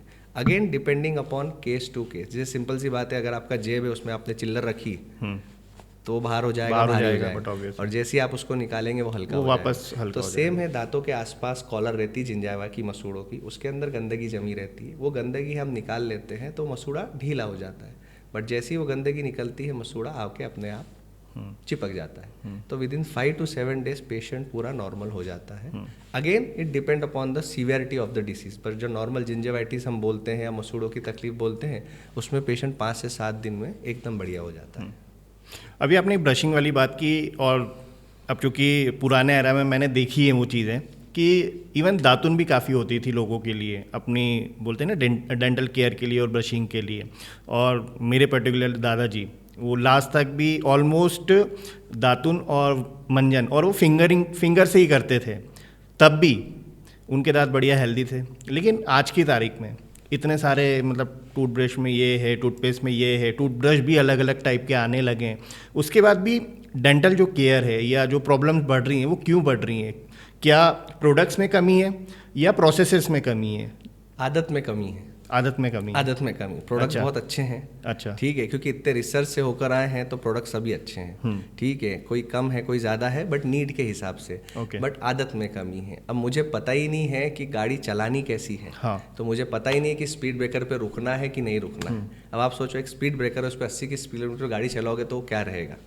तो सेम वही है, मेरे हाथ में आपने ब्रश तो दे दिया, इलेक्ट्रॉनिक ब्रश, बट मुझे पता ही नहीं कैसे घुमाना है, मैं अपने हिसाब से घुमा रहा हूँ, तो इलेक्ट्रॉनिक ब्रश क्या करेगा? तो थोड़ा सा जो ब्रशिंग टेक्निक है वो सबसे इम्पोर्टेंट है। कि जैसे मॉर्निंग में आप ये करते हैं तो सबसे पहले ब्रशिंग जो जनरली सजेस्ट करते हैं वो करना बहुत ज़रूरी है कि भैया ब्रश को लें अपन और 2 मिनट का टाइम दें आप। ओके हमारी भाषा में 6 क्वाड्रेंट्स बोलते हैं हम, 1 2 3 4 5 6। ओके। हर क्वाड्रेंट से 20 to 30 सेकंड्स का टाइम देना है। ऐसा नहीं कि पीछे के दांतों को लिया तो 1 मिनट तक के घसते ही जा रहे हैं। हाँ, मतलब वो अनयूजुअल होता है। हाँ ये है। और हो तो जब तक बनते कोशिश हो आपको ब्रश और पेस्ट ही यूज़ करना है। सिंपल सी बात है, कोई भी चीज़ को अगर अपन को साफ़ करना है, कोई भी चीज़ को, तो वो झाग से अच्छे से साफ़ होती है। ठीक है, पाउडर फॉर्म में चीज़ें आती हैं, खराब नहीं है, बट वो डिपॉजिट्स हो जाती हैं दांतों में। तो कोई भी चीज़ झाग से अच्छे से साफ़ होगी, ब्रश से कोई अच्छे से साफ़ नहीं होगी और ख़राब होगी। तो कोई भी पेस्ट यूज़ करे जिसमें थोड़ा सा झाग हो और उससे गंदगी जो मसूड़ों में जमी भी है वो अपन को निकालना है। और दांतों के ऊपर जो प्लाक की परत है वो अपन को रिमूव करना है, तो कोई दिक्कत नहीं आती। बट सबसे इम्पोर्टेंट प्रॉब्लम है कि ब्रशिंग टेक्निक ही नहीं पता है कैसे करना है। वो सिखाया भी नहीं गया ना हाँ, कभी एक्चुअली। हाँ, इवन हम जब डॉक्टर्स में जाए तब हमें लगा कि यार इस तरीके से करते थे। मतलब आप सोचो कि 10-12 तक के एक जनरल वो है कि भाई इस तरह से करें तो कोई दिक्कत नहीं आती, और दिक्कत आती भी नहीं थी क्योंकि हैबिट्स इतनी अच्छी थी। 2 टाइम प्रॉपर खाना है और इन बिटवीन स्नैकिंग तो कुछ था नहीं, और खाते भी थे तो इतना शुगरी नहीं था। और ये पिज़्ज़ा बर्गर, इस सॉफ्ट स्टिकी चीज़ें जो दांतों में लंबे समय तक चिपके वो ऐसी रहती ही नहीं थी। और साइमल्टेनियसली आप मेहनत भी बहुत करते थे। मेहनत करने से होता क्या कि पसीना भी निकलता है और सलाइवेशन अच्छा होता है, मतलब बॉडी सिक्रीट करती है जो भी चीज़ आप करते हैं। जैसे अगर कभी आपने देखा होगा अपन क्रिकेट खेलने गए, बिल्कुल ठीक है, तो सिर्फ पानी की प्यास लगती थी, पानी पी लेते थे तो भूख भी मिट जाती थी, और इतना पसीना निकलता था तो बॉडी का डिफेंस मैकेनिज्म एक्टिवेट होता। बट अभी तो क्या है, आप देखेंगे बच्चे कभी बाहर खेलने जाते ही नहीं, सनलाइट में निकलना बंद हो गया सब कुछ, तो वो एक्सर्शन ही बंद हो गया है, तो बॉडी का डिफेंस वीक हो गया है। तो एक तो बॉडी के डिफेंस को स्ट्रॉन्ग करना है, इनटेक ऑफ वाटर बढ़ाना है प्रिवेंशन के लिए, और साइमल्टेनियसली साथ साथ में अपन को ब्रशिंग करना है। तो ब्रशिंग की क्या वो सही टेक्निक है, कितने मिनट करना चाहिए, और क्या वो जो आपने बताया रूल बताया कि 2 मिनट्स 2 टाइम्स। तो 2 मिनट्स में ये है कि भाई हर क्वाड्रेंट को आप 20 सेकंड्स दे दें, that is more than sufficient. शुरुआत में जब आप ये ब्रशिंग टेक्निक अपनाते हैं तो आपको लगता है यार 10 डॉक्टर्स बोलते हैं ऐसे करना, बट मेरे को तो सेटिस्फेक्शन तभी होता है जब मैं मेरे हिसाब से करता हूं, जब मैं ताकत लगा के, फ्रेशनेस नहीं लगती है और सेटिस्फेक्शन नहीं होता। बट शुरुआत में 5-7 दिन 10 दिन आपको ऐसा लगेगा कि मैंने ब्रश करा ही नहीं अच्छे से, सेटिस्फेक्शन ही नहीं होगा, वो प्रेशर नहीं लगता है। बट आपको झाग से ही अपने दांतों को साफ करना है। मतलब कुल मिला के ये जो स्ट्रॉन्गेस्ट पार्ट है बॉडी का, उसको एक जेंटल केयर चाहिए। हाँ। उसको वो घिसना नहीं चाहिए, रबिंग नहीं चाहिए, बिल्कुल नहीं चाहिए। मतलब वो करने से तो और आप डैमेज कर रहे हैं, बढ़ा रहे हैं अपनी। ओके। तो 20 सेकंड्स पर quadrant ideal is more than sufficient, आगे और पीछे दोनों तरफ, मतलब 10 सेकंड इधर 10 सेकंड अंदर। तो रोल ऑन मेथड से तो बढ़िया होता है। जैसे मैंने सिंपल आपको एग्जांपल दिया है कंघे का, एक कंघे से आपको गंदगी साफ करनी स्ट्रेट है तो आप उसको ऐसे ऐसे करके निकालोगे, आप उसको ऐसे ऐसे करके नहीं निकालोगे। Same goes for tooth also, कि दांत है, ऊपर के दांतों को नीचे, नीचे के दांतों को ऊपर, पीछे के दांतों को रोल ऑन मेथड से आपको क्लीन करना है। और झाग से करें तो वो ज़्यादा अच्छा, क्योंकि फ्रेशनेस भी रहती है और झाग से गंदगी ज़्यादा अच्छे से साफ होती है। अच्छा, आपने टूथपेस्ट के बारे में तो बता दिया, झाग वाले टूथपेस्ट होना चाहिए। ब्रश को लेके भी कोई स्पेसिफिकेशन होता है क्या दांतों के हिसाब से? सॉफ्ट वाला चाहिए, मैं कंपनी का नाम ऐसे सजेस्ट नहीं करूंगा, बट सॉफ्ट वाला ब्रिसल्स होना चाहिए उसके, कोई भी चलेगा। और ये कितने टाइमली लोगों को चेंज करते रहना चाहिए? जनरली अपने यहाँ एक मेंटेलिटी है, जब तक वो ब्रश नहीं घिस जाए चेंज नहीं करते हैं, तो फ्रीक्वेंटली वो कितने टाइम फ्रेम में उस ब्रश को चेंज करना चाहिए? 3 मंथ्स, एवरी 3 मंथ्स में चेंज करना, ब्रश को चेंज कर लेना चाहिए। ठीक है, क्योंकि लोग काफी बार वो फ्लावर जब तक बनता नहीं तब हाँ, तक चेंज ही नहीं करते। वो मेंटेलिटी वही है कि जब तक वो ब्रश नहीं करते कि जब तक फ्लावर नहीं बनता उनको लगता ही नहीं कि ब्रश के पैसे वसूल नहीं। तो ये तो ठीक बात है कि टूथब्रश भी बहुत इंपॉर्टेंट है, उतना ही जितना पेस्ट इंपॉर्टेंट है, और उसका टाइमली चेंज होना बहुत ज़रूरी है। अभी आपने वो 2 टाइम्स वाली जो ब्रशिंग की बात की, बहुत लोगों का रहता है कि यार रात में ब्रश मतलब एक चैलेंज है हर किसी के लिए वो, क्योंकि क्या होता है कि जब वो घर लौटने का समय होता है, वो कभी भी, बहुतों का तो फिक्स होता है जनरली, लेकिन आज की जो लाइफस्टाइल हो गई है, जो एक हम जिस एज में जी रहे हैं, बहुत सारे इवेंट्स हैं, आपने बताया बहुत सारी पार्टीज़ हैं, तो बट ऑब्वियस लेट नाइट होता है। अब लेट नाइट घर पहुंचने के बाद वापस देन अगेन ब्रशिंग, और बहुत लोगों का मिथ ये भी है कि यार ब्रश करने से फिर मेरी नींद उड़ जाती है। तो क्या रात में ब्रशिंग इक्वली इम्पॉर्टेंट है जैसे हम सुबह ब्रशिंग कर रहे हैं? बहुत ज़रूरी है। ओके। रात में अगर आप ब्रशिंग नहीं कर रहे तो आप बैक्टीरिया लोगों को इनवाइट कर रहे हैं मुंह में पार्टी करने के लिए। ओके। आपने खुद तो पार्टी करके आगे एंजॉय कर लिया, बट अगर आप ब्रश नहीं करेंगे तो बैक्टीरिया मुंह में पार्टीज करेंगे। और उसका हाँ, उसका साइड इफेक्ट वही है कि भाई जो छोटी सी कैविटी है वो डिले होते जाएगी, क्योंकि अब आपकी पार्टी इसका फिक्स नहीं है, आप 10 दिन में 2 बार भी करेंगे, कभी कभी कंटिन्यूस 10 दिन में करेंगे, तो उसको जो कंटिन्यूस शुगर मिलना चाहिए बैक्टीरिया को वो मिलते जा रहा है, जो इन्फेक्शन वाली चीज़ें हैं वो मिलते जा रही है, तो एसिड बना के आपके टूथ को डिजॉल्व करते जा रहा है। ठीक है, तो आप कभी काफ़ी बार ये देखते हैं कि ठंडी के समय ज़्यादा तकलीफ रहती है गर्मी के मुकाबले, ऐसा जनरली पेशेंट बोलते हैं, बट जनरली ये कि मिथ है, ठंडी गर्मी का कोई भी संबंध नहीं है, मेन है आपका प्रॉपर हाइजीन मेंटेन करना। तो रात की ब्रशिंग ज़्यादा इंपॉर्टेंट है एज कम्पेयर टू ओके वो, और साथ में फ्लॉसिंग। ओके, अब फ्लॉसिंग का भी एक स्पेसिफिकेशन है, ठीक है, क्योंकि आपको इस तरह से 2 भाग में होल्ड करके, इधर से होल्ड करके प्रॉपर टूथ के अंदर प्लेस करके उसको रिमूव करना रहता है। ओके, तो इंडियन पॉपुलेशन में जनरली ब्रशिंग ही प्रॉपर नहीं हो पाती, तो फ्लॉसिंग तो बहुत दूर की बात है। मतलब I am just talking about the general public, जो बहुत हेल्थ के प्रति अवेयर हैं वो प्रॉपर फ्लॉसिंग करते हैं, बट वो टेक्निक जो है it is very technique sensitive. Okay, तो वो टेक्निक भी सीखना ज़रूरी है कि आपको फ्लॉस को इधर से 2 तरफ से रोल करके, इधर से 2 तरफ से पूरा जिंजावा के अंदर प्लेस करके, ऐसा करके आपको जो अंदर मसूड़ों के अंदर कोई गंदगी जम गई है तो वो भी रिमूव हो जाए। ओके, तो जनरली ये ब्रशिंग 2 टाइम कर ले मोर देन सफिशिएंट है, फ्लॉसिंग करना चाहिए, okay, but again that is a technique sensitive, तो again it depend upon patient to patient या पर्सन टू पर्सन। Okay. और साइमल्टेनियसली माउथ वॉश यूज़ करना चाहिए कि आपकी ब्रशिंग हो गई, यार किसी दिन आपकी ब्रशिंग नहीं हो पाई due to late night and XYZ चीज़ें, तो आपको माउथ वॉश तो यूज़ करना ही चाहिए। अगेन ब्रशिंग सबसे ज़रूरी है, ब्रशिंग का कोई अल्टरनेटिव नहीं है, सिर्फ सब्सटीट्यूट है कि भाई ब्रशिंग करना थोड़ा सा मेरे लिए टेनिशियस हो गया तो मैंने माउथ वॉश से अपने आप को सेटिस्फाई कर लिया। ओके, तो डैमेज तो होगा बट कम होगा, बट अगेन ब्रशिंग का कोई भी अल्टरनेटिव सब्स्टिट्यूट नहीं है, वो तो रेगुलरली आपको 2 टाइम्स करना है या नहीं करना है। तो ज़्यादा मैंडेटरी है। ओके, क्योंकि दिन भर की जो हम लोग जो भी कंज्यूम कर रहे हैं या जो खा रहे हैं वो दिन भर हमारे उसमें एक रीज़न ये भी है, teeth में रात चिपका रहता में सलाइवेशन कम हो जाता है। हाँ, दिन भर तो आपका सलाइवेशन, बोलते हैं, बात करते हैं, सोचते हैं, तो सलाइवेशन चलते रहता है, बट जब रात में आप सोते हैं तो बॉडी रेस्ट मोड पे चली जाती है, तो हर चीज़ का प्रोडक्शन कम हो जाता है। ओके, तो इसी सलाइवेशन का प्रोडक्शन कम हो जाता है। अब सलाइवेशन अपने आप में एंटीबैक्टीरियल है, ठीक है, बट जैसे जैसे सलाइवेशन का फ्लो कम हो जाता है तो उसको एंटीबैक्टीरियल इफेक्ट नहीं मिलता है दांतों को, तो कैविटीज़ ज़्यादा देखी जाती है रात में अगर ब्रशिंग ना करें तो। ये हम लोग प्रिवेंशन क्योर की बात कर रहे थे कि भाई ब्रशिंग के ये फ़ायदे हैं और 2 टाइम ब्रशिंग तो मैंडेटरी ही है हर किसी को करना के लिए।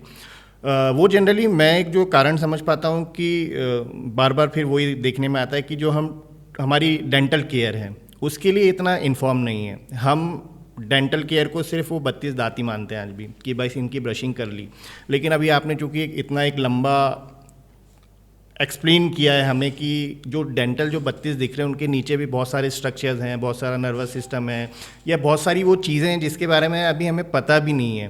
तो if someone is not following this process या प्रिवेंटिव क्योर की तरफ वो नहीं जा रहा है तो क्या वो सीवियर प्रॉब्लम से, क्या वो सीवियर डिसीज़ बोलेंगे उनको, वो फेस कर सकता है ड्यू टू दिस नेग्लिजेंस? अब सबसे इम्पोर्टेंट इसमें ये चीज़ है कि जो दांतों की कैविटीज़ होती है वो ऊपर से तो आपको पिन पॉइंट दिखेगी कि छोटा सा ही कीड़ा लगा हुआ है, क्या करना है ट्रीटमेंट करा के, या क्यों कराना है, या मुझे पेन नहीं है तो मैं क्यों कराऊँ। बट अगर आप उसका पैथोफिजियोलॉजी बोलते हैं हमारी भाषा में कि वो बीमारी किस तरह से बढ़ रही है, तो पूरा अंदर एक ट्रायंगल बना लेती है। मतलब आप सोचो ऊपर से इतना सा पिन पॉइंट दिख रहा है और नीचे पूरा ट्रायंगल है। कहाँ बनता है ये ट्रायंगल? अंदर हमारे इनेमल के अंदर, जो दांतों की सबसे बड़ी और मजबूत लेयर होती है, जो हड्डी से भी मजबूत होती है, उसके अंदर ये ट्रायंगल बन जाता है। और धीरे धीरे धीरे धीरे वो बढ़ता है। तो ऊपर से हमेशा पिन पॉइंट ही रहता है। पेशेंट को थोड़ा ठंडा गर्म फूड लॉजमेंट की प्रॉब्लम होती है बट वो उसको इग्नोर करता है, तो वो डेंटाइनल मतलब केरीज हो जाती है, तो वो पूरी अंदर तक के पहुंच जाती है। और फिर किसी दिन सीवियर पेन होता है तो फिर, और जब हम वो कैविटी क्लीन करते हैं तो छोटा सा पिन पॉइंट बड़ी कैविटी का रूप ले लेता है। डेंटल ट्रीटमेंट को मैंने जैसे 1-2 बार मैंने भी वो ट्रीटमेंट्स लिए हैं और बड़े पेनफुल होते हैं क्योंकि अल्टीमेटली वो सारा काम आपके दांतों के मतलब माउथ के अंदर होता है, तो वहाँ तक ऑपरेट करना भी अपने आप में चैलेंज है। बॉडी के आप दूसरे पार्ट्स की बात करें तो बड़े ओपन है और इजीली उन पे ट्रीटमेंट हो जाता है, लेकिन जब डेंटल ट्रीटमेंट्स की बात आती है या सर्जरी की बात आती है तो एक तो बहुत पेनफुल होते हैं, बहुत अंदर जाके उनको डीप में काम करना पड़ता है, और पर्टिकुलरली जो एक पेशेंट है उसको अपना पूरा वो मुंह खोल के वो उतनी देर रखना पड़ता है, जिसके कारण कई बार कट्स भी होते हैं। सो ऐसे जब सीवियर इश्यूज होते हैं, क्योंकि मुझे जो लगता है कि डेंटल जो ये सर्जरी है ये मोर ओवर फिर एक मेंटल ट्रॉमा जैसा भी बन जाता है, तो क्या वो फैक्टर होते हैं जिसके कारण लोग अवॉइड करते जाते हैं यार कि इस चीज़ के लिए मुझे जाना नहीं पड़े, इसकी चीज़ के लिए मुझे जाना नहीं पड़े, और वो सब्स्टिट्यूट जैसे आपने बताया कि यार वो पढ़ के या किसी के गाइडेंस में या किसी ने सजेस्ट किया तो वो ट्रीटमेंट्स खुद लेते रहते हैं, लेकिन जो सीवियरिटी है वो बढ़ती जा रही है। तो क्या वो चीज़ें होती है जो उनको रजिस्ट करती है आप तक पहुंचने के लिए? एक्चुअली अगर आपको इंदौर से कश्मीर जाना है तो आपको पता है कि बीच में कोई फ्लाईओवर आएगा, तब मेरी गाड़ी ये स्पीड में चलाऊंगा। जब मैं घाट के रास्ते पे जाऊंगा तब मैं इस तरह से चलाऊंगा, क्योंकि आपको पता है मेरा एंड रिजल्ट बहुत बढ़िया होने वाला है। कश्मीर मिलेगा, क्योंकि काफ़ी लोगों ने बोला है कश्मीर बहुत अच्छा है, और ऑब्वियसली है, उसको कोई दो राय नहीं है। तो अगर आपको एंड रिजल्ट पता है कि मेरा अच्छा होता है तो बॉडी उस हिसाब से अपने आप को प्रिपेयर कर लेती है। रात में सोता भी आदमी, जगता भी, क्योंकि उसको मालूम है कि मुझे जहाँ पहुँचना है वो बहुत बढ़िया जगह है। तो जब वो वहाँ पहुँचता है तो वो ये नहीं बोलता कि मैं बहुत थक गया, मैंने 12-14 घंटे की 18 घंटे की जर्नी करी, उसको वो पॉइंट बड़ा एन्जॉयबल लगता है। तो सेम चीज़ है कि डेंटल ट्रीटमेंट एक दिन का ट्रीटमेंट नहीं है, और यहाँ पे आप आदमी को या पेशेंट को बेहोश नहीं करते। ठीक है, तो आपके सामने सब कुछ जब लाइव चलता है तो आपको पेशेंट से कम्युनिकेशन बहुत स्ट्रांग रखना पड़ेगा। अगर आप पेशेंट को सरप्राइजेस दोगे तो वो तो ऐसे ही चक्कर खाएगा, बेहोश होगा, या उसको बहुत सारी एंजाइटी रहेगी, और वो हमेशा आपसे 12 पूछेगा डॉक्टर साहब और कितना टाइम लगेगा, और कितना टाइम लगेगा, क्योंकि वो चेयर से उसको भागना है उठ के। हाँ, वो भागने जैसा ही सीन होता है। मुझे भागना है, मतलब ठीक है आज मेरे को हो गई कैविटी, ठीक है मैं ध्यान रखूंगा, बट अभी मेरे को जल्दी रिलीफ करो आप, क्योंकि उसको एंड रिजल्ट नहीं पता कि क्या है। तो अगर मैं उसको शुरुआत से बता दूं कि भाई ये वाला जो पार्ट है इसमें थोड़ा सा आपको हल्का सा पेन होगा, क्योंकि मैं इंजेक्शन लगाऊंगा तो हल्का सा रहेगा, ठीक है, बट एक बार सुन हो जाता है तो आपको बिल्कुल पेन नहीं होता। और आजकल क्या टेक्नोलॉजी बहुत एडवांस हो गई है। मतलब पहले जो एक सिंपल सा बताता हूँ कि जो रूट कैनाल है, मतलब पेशेंट सबसे पहले अपने डॉक्टर के पास रूट कैनाल कराने ही आता है, क्योंकि वो कितना भी प्रिवेंटिव केयर कर ले या दिखा भी दे, बट कहीं ना कहीं कुछ एक पॉइंट पे ऐसा होता है कि इग्नोरेंस हो ही जाता है, तो छोटी सी कैविटी बड़ा रूप ले लेती है। और जैसे ही आपने रूट कैनाल बोला तो आप समझ लीजिए घाट का रास्ता भी है, अप्स एंड डाउन्स भी है, गाड़ी 100 की स्पीड में भी चलेगी, 150 की स्पीड में भी चलेगी, और कहीं रुकेगी भी, और बट एंड रिजल्ट अगर मुझे पता है तो मैं उस हिसाब से प्रिपेयर रहता हूँ। तो पहले पेशेंट को 15 से 20 मिनट बैठ के आपको काउंसलिंग करना बहुत ज़रूरी है, कि भाई मुझे एनेस्थेटाइज करना रहेगा, तो एनेस्थेटाइज करने पे आपको थोड़ा सा पेन होगा। आजकल नम कर देते हैं और थोड़ी सिरिंजेस शॉर्ट नीडल वाली आ गई है, बट मैं पूरी तरह दर्द खत्म नहीं कर सकता। It is not pain free, it is painless. पहली चीज़। दूसरी चीज़ ये पॉइंट आ गई है कि ये प्रोसेस आप करते हैं तो आप इन बिटवीन पॉज लीजिए। आपका 50% ट्रीटमेंट हो गया है तो पेशेंट को लगता है यार 50% ट्रीटमेंट हो गया, अब मेरे को दर्द नहीं हुआ तो मेरे को आगे भी दर्द नहीं होगा। ऐसा क्योंकि मेरे साथ तो हुआ है ये। हाँ, तो अगर आपको डॉक्टर कंटिन्यूस आपको बताते रहता है कि भाई ये चीज़ करिए, अब जैसे काफ़ी बार एक्सरे में कुछ चीज़ दिखती है, जब हम क्लिनिकली ओपन करते हैं या करते हैं तो उसमें पिक्चर अलग रहता है, जो आप एक्सपेक्ट कर रहे थे उससे ज़्यादा सरप्राइजेस, हमको भी सरप्राइजेस मिलते हैं, क्योंकि ऊपर वाला कभी कभी हमारी भी परीक्षा लेता है।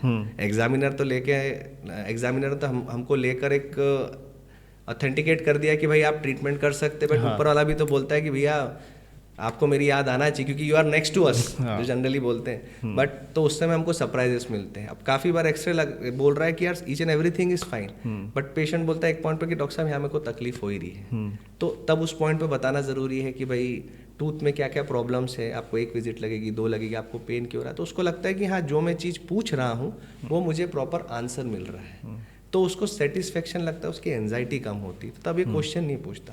और फिर साइमल्टेनियसली क्लिनिक का एम्बियंस, थोड़ा सा एक पीछे सॉफ्ट म्यूजिक होना चाहिए, क्योंकि ये सब चीज़ें क्या है पॉजिटिव हार्मोन सिक्रीट करती है बॉडी में।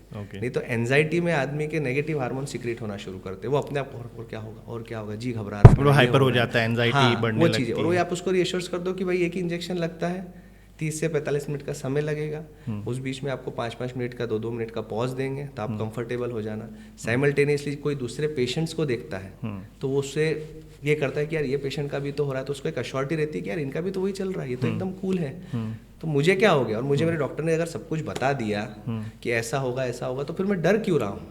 और साइमल्टेनियसली आपको अगेन रीअश्योर करना पड़ेगा, क्योंकि आजकल की जो यंग जनरेशन है, जो जेनजीज बोलते हैं, they are very difficult to treat. मतलब उनको तो पहले ये क्वेश्चन है कि मुझे हुआ क्यों, और अगर हो गया है तो इसको आप कितनी जल्दी ठीक करोगे। ओके। मेरे स्पेसिफिकेशन है, मैं इंजेक्शन नहीं लगाऊंगी, मैं बार बार नहीं आऊंगी, और मेरे को इतने काम है, वो सब कुछ, मतलब they are all the criterias कि मैं ट्रीटमेंट से कैसे भागूं। ओके। बट फिर उनको समझाना पड़ता है कि आप कितना भी भाग लो, क्योंकि पहले भी आप भागे इसलिए आप ये पोजीशन पर आए हैं, बट अब आपको भागना नहीं है, आपको ट्रीटमेंट को एक्सेप्ट करना है और उसको करा के फिर आगे बढ़ना है। नहीं तो अगर आप सोचो कि मैं इससे भी नहीं कराऊंगी या ऐसे समय नहीं करूंगी तो वो कॉम्प्लिकेट होगा। ओके। तो आपको टूथ को एक्सट्रैक्ट नहीं कराना है। मतलब मैं ये ओवरऑल का एक कंक्लूजन दूंगा कि भगवान ने दांतों को इतना मजबूत बनाया हुआ है कि अगर आप डेंटिस्ट के पास हर 6 महीने या साल भर में चेकअप कराएं, 2 टाइम प्रॉपर ब्रशिंग करें और थोड़ा सा हैबिट को फूड चेंज हैबिट्स करें, चाहे तो 50 तक के आपको ट्रीटमेंट कराने की ज़रूरत ही नहीं है। प्रिवेंशन की ओर से ही काम हो जाएगा। बिल्कुल, मतलब उसके लिए आपको कोई यानी ट्रीटमेंट की ज़रूरत ही नहीं है। ट्रीटमेंट की ज़रूरत नहीं, और है भी तो मिनिमम टू मिनिमम, मतलब Okay. हमारी भाषा में जो हम बोलते हैं प्रिवेंटिव डेंटल केयर। ओके। मतलब वो बुखार जैसा है कि भाई बुखार आया, पैरासीटामोल ले लिया। हाँ, मैं तो काफ़ी बार मेरे पेशेंट को बोलता हूँ कि आज आपने एक रूट कैनाल कराया है, फिलिंग कराई है, ये कराई वो कराई। जैसे फीमेल पेशेंट है 35-40 ईयर्स फीमेल, मजाक करता हूँ कि भाभी आपकी बनारसी साड़ी गई, इस साल नहीं मिलेगी। ओके। और अगर आप वही प्रॉपर केयर करेंगे, हर होली दिवाली मेरे से मिलने आएंगे तो आपकी बनारसी साड़ी फिक्स है। तो वो पेशेंट को वो चीज़ अट्रैक्ट करती है कि somebody is thinking about us.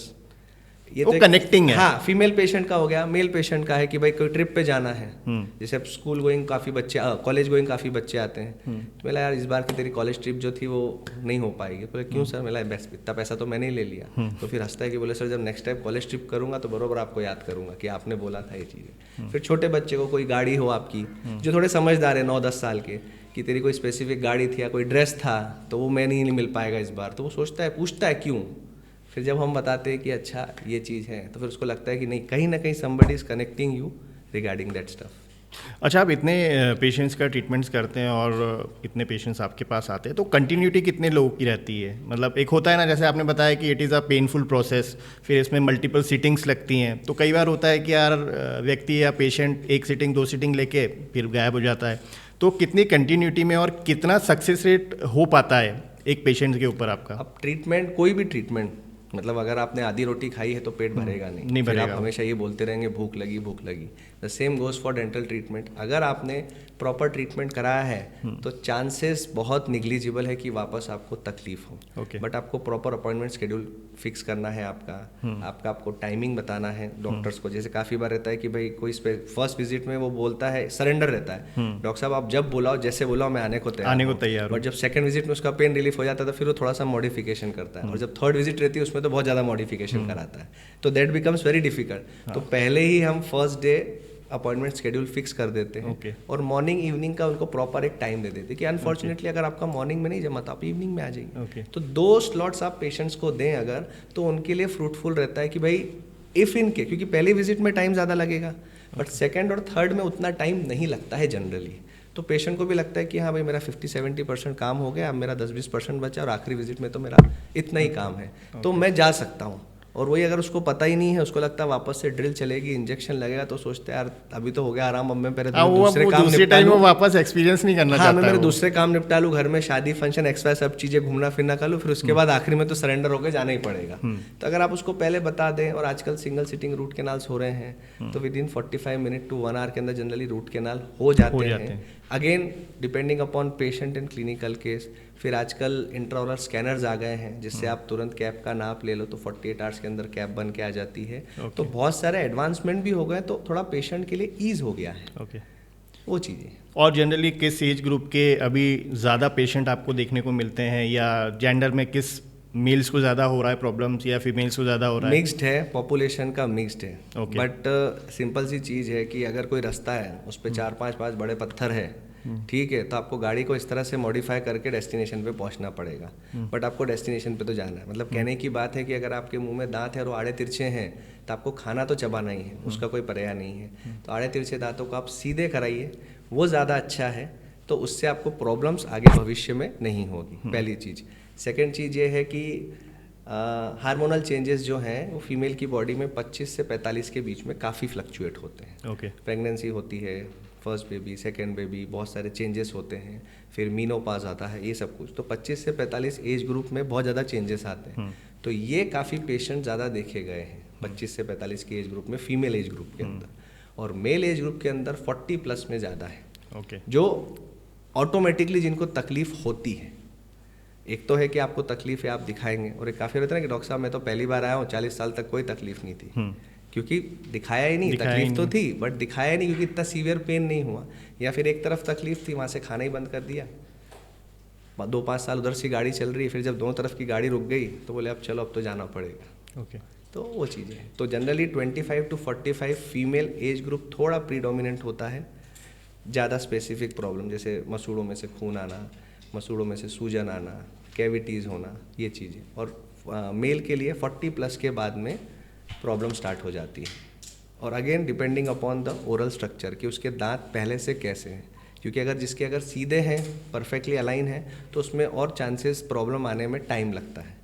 But अगर किसी के आड़े तिरछे दांत हैं, ऊपर नीचे दांत हैं, तो उसमें प्रॉब्लम आने के चांसेस बढ़ जाते हैं, क्योंकि वो कितने भी अच्छे से सफाई करेगा वापस दांत खराब होंगे। जैसे मैंने आपको बोला कि एक रास्ते पे बहुत सारे पत्थर रखे हुए हैं, तो गाड़ी आप कैसे लेके जाओगे? तो सेम गोज फॉर अगर आपके दांत आड़े तिरछे, तो आप कैसे भी ब्रश करो, आपका कहीं ना कहीं खाना फंसना ही है और वो अटकना ही है। तो कुल मिला के आप बेसिकली 2 चीज़ों में डील करते हैं, एक जो पेन्स है और प्रॉब्लम्स है और ट्रीटमेंट्स है उनमें, और दांतों का एक जो अपना इंपॉर्टेंस है ब्यूटिफिकेशन में जो आप बताते हैं स्माइल्स, उसमें डील करते हैं। जो फर्स्ट टाइप की प्रॉब्लम्स उसमें आपने बताया कि अगर अर्ली 12 या 16 तक में आते हैं तो वो बहुत इजीली आप उनको मॉडिफाई कर सकते हैं स्माइल्स को, और वो ब्रेसेस वाला जो कॉन्सेप्ट है। और उसके बाद फिर जो प्रिवेंशनल क्योर है उस पर अगर फोकस करते हैं तो हमें सीवियर प्रॉब्लम नहीं फेस करना होगा। एक ब्रांच है इसकी स्पेसिफिक, एक ब्रांच है। किस चीज़ की? ये जो 12 से 18 एज ग्रुप में आपको स्पेसिफाई कर रहा हूँ, या मोर स्पेसिफाई कर लीजिए आप 6 to 18। हाँ, प्रिवेंटिव और इंटरसेप्टिव ऑर्थोडोंटिक्स करके।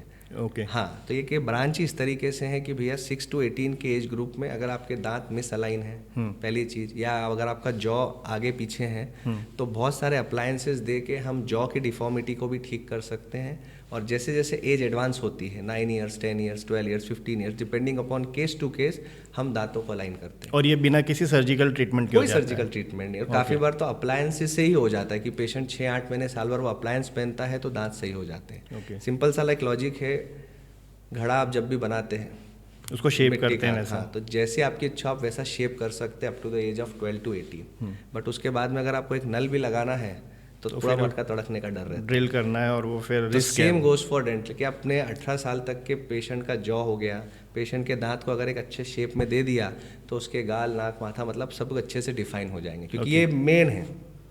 अगर ये प्रॉपर फॉर्म हो जाता है तो बाकी चीज़ें भी काफ़ी अच्छे से डेवलप हो जाती है। ओके, ठीक है। और साइमल्टेनियसली फिर बाद में एक नल भी लगाना रहता है तो पूरी ये रहता है, तो ड्रिल जो है वो कहीं पर भी तकलीफ ही देती है, फिर वो नल लगाने में हो या फिर दांत में रूट कैनाल करने में हो। अच्छा, ये रही प्रिवेंटिव क्योर, टेक्निकलिटी, स्ट्रक्चर और सारी चीज़ें। अब चूँकि हम इंदौर में रहते हैं और इंदौर तो वर्ल्ड फेमस हमारे फूड के लिए है ही, और फूड कैपिटल ऑफ इंडिया भी है। अल्टीमेटली जहाँ तक भी अभी मैं समझ पाई हूँ, ये सारी चीज़ें फूड और हैबिट से ही रिलेटेड है। हैबिट्स के बारे में आपने बताया कि भाई 2 टाइम ब्रशिंग होना चाहिए, एक प्रॉपर प्रोसेस होता है, कैसे ब्रश करना है, 2 मिनट ब्रश करना है, 20-20 सेकेंड सारी चीज़ों को देना है। अब जब बात आती है फूड हैबिट्स पे, वो बहुत बिगड़ चुकी है अभी।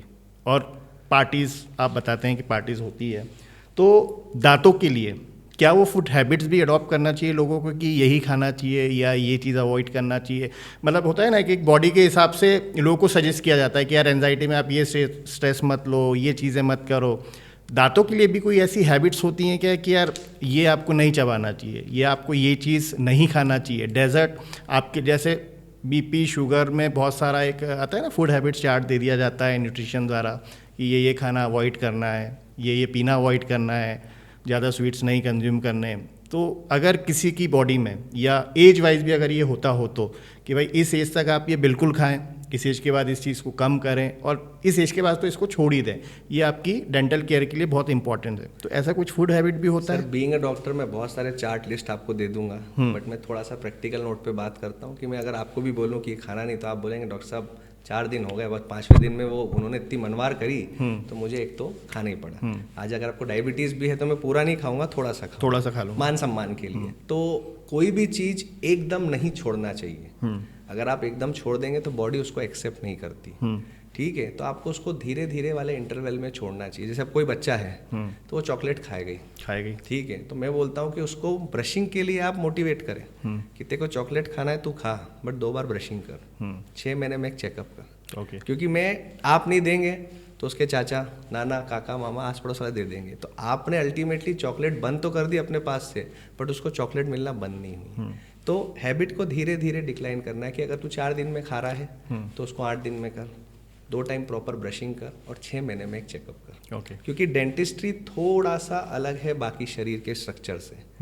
ये अलग इसलिए क्योंकि आपको इसको कंटिन्यूस यूज तो करना है, हाँ, एनी हाउ, कोई भी फेज में हो, कोई भी स्टेज में हो, सुख में, दुख में, उपास में, वीगन, वेजिटेरियन, नॉन वेजिटेरियन, दांत तो आपको यूज करना है, डेली चल रहे हैं वो, हाँ, वो तो डेली चल रहे हैं, उसकी केयर करना जरूरी है।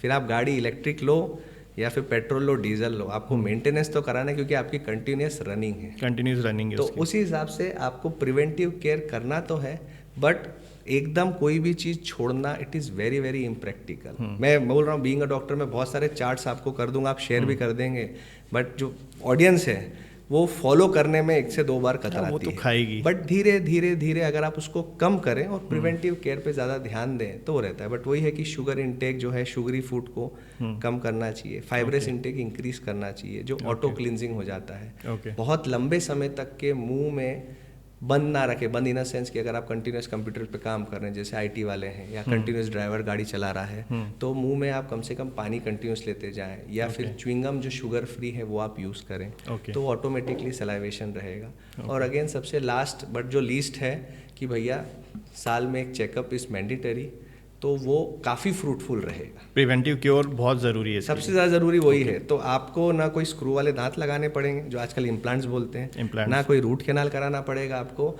और आप जितना पैसा हमें दे रहे हैं वो आपको अपनी चीज़ों के लिए यूज़ करना पड़ेगा। तो हम तो चाहते हैं कि डेंटल ट्रीटमेंट ना कराएं, बट पूछ तो लीजिए क्यों। तो ये एक बहुत अच्छा कन्वर्सेशन हुआ जिसमें हमने इतनी सारी चीज़ें एक्सप्लोर करी, जो बहुत सी चीज़ों से तो मैं भी अनअवेयर था, बीइंग हम लोग इतनी इन्फॉर्मेशन में रहते हैं, लेकिन वही मैंने बताया ना, तो दांतों की जो दुनिया है उसको लोग इतना क्लोजली जानते नहीं हैं। हम रोज़ कुछ ना कुछ खाते हैं, हम डेली कुछ ना कुछ ऐसी चीज़ें कर रहे हैं जो इनको हार्म कर रही है, लेकिन अनइंटेंशनली तो हार्म ही कर रही है, लेकिन हमें पता नहीं होता है। और प्रिवेंटिव क्योर जो आपने बताया उसके लिए कभी सोचा नहीं जाता है, क्योंकि मेडिकल के साथ एक यही है कि यार जब कुछ होगा तो फिर डॉक्टर के पास जाना ही है, तो पहले क्यों जाना। और मतलब ये एक अच्छी बात है कि आप ऐसे डॉक्टर हैं कि जो बोलते हैं यार हमारे पास आओ मैं ट्रीटमेंट के लिए, प्रिवेंटिव क्योर के लिए ज़रूर आओ। तो सर ये एक बहुत अच्छा कन्वर्सेशन है और डेफिनेटली हमारे जो लिसनर हैं उनको वैल्यू एड होगी। आखिरी में कंक्लूजन चाहिए, दांत ही ऐसे हैं जो सबसे ज़्यादा स्ट्रांग है शरीर में, बोन से भी ज़्यादा, और दांत ही ऐसे हैं जो अपने आप को रिपेयर नहीं कर सकते। जैसे फॉर एग्जाम्पल अगर बोन क्रैक होता है, चमड़ी निकल जाती है, हार्ट में कुछ प्रॉब्लम है, तो इन सब बॉडी, लीवर में, किडनी में, सब में ऐसा भगवान ने डिफेंस मैकेनिज्म दिया है, उसको इस तरह से बनाया हुआ है कि वो ऑटो रिपेयर हो जाते हैं, ऑटो हील हो जाते हैं, हाँ, ऑटो रिपेयर हो जाते हैं। दांत ही ऐसे हैं कि अगर एक बार कैविटी लग गई तो वो अपने आप वापस से नहीं होगा। उसके लिए फिर आपके पास ही आना। हाँ, चीज़ें आ रही हैं, सब रिसर्च में है। मतलब अभी लेटेस्ट मैंने देखा था कि भाई समथिंग कोई bacteria they are injecting in the mouth, तो उससे आपका मतलब टूथ रिपेयर होता है, बट अगेन सब कुछ रिसर्च में है। तो यही एक बॉडी का ऐसा हिस्सा है जो अपने आप रिपेयर नहीं होता है, और स्ट्रॉन्ग भी बहुत ज़्यादा है।